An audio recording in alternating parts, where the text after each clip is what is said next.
আসসালামু আলাইকুম। আপনাদের আমার কথা ভালো লাগে না, ভালো লাগে ভুট্টো সাহেবের কথা, ভালো লাগে আপনাদের ভুট্টো সাহেবের কথা। গতকালকে সৌদি আরব সরকার 11,000 ভিসা বাতিল করে দিয়েছে বাংলাদেশের থেকে, নতুন ভিসা 11,000 ভিসা বাতিল। আপনারা যারা বাংলাদেশি বাইরে আছেন, প্রবাসে যাওয়ার জন্য প্রস্তুতি নিতেছিলেন, যে দালালে টাকা পয়সা দিয়েছেন ভিসার জন্য, সাবধান ভাই, খুব সাবধান। আমি বলবো না সবাই খারাপ ভাই, ভালো মানুষও আছে। শতকরা 100%-এর ভিতরে 95%ই দালাল খারাপ, 5% ভালো। সবার কথা আমি বলবো না সবাই খারাপ।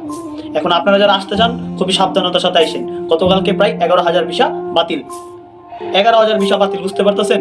সামনে খুব ভয়ঙ্কর অবস্থায়, কেননা প্রচুর প্রবাসী এখন বাংলাদেশি অবৈধ আছে এই দেশে, অবৈধ অতিরিক্ত বাংলাদেশি সৌদি আরবে।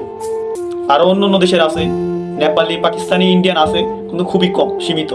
সবচেয়ে বেশি বাংলাদেশি। এই কারণে সরকার, সৌদি আরব সরকার বাংলাদেশি ভাইদের উপর, প্রবাসীদের উপর খুবই অন্যরকম ভাবে একটা চাপ সৃষ্টি করতেছে। তা আপনারা যারা প্রবাসে আসবেন সৌদি আরবে, বিশেষ করে খুবই সতর্ক থাকবেন প্লিজ। দালালের সাথে সঠিকভাবে কথা বলতে পরামর্শ, ফয়সলা ভাইঙ্গা চুরমার করে তারপর আপনারা আইসেন।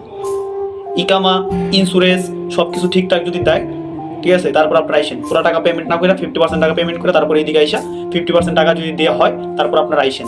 আর যদি কাজ কাম সঠিকভাবে দেয়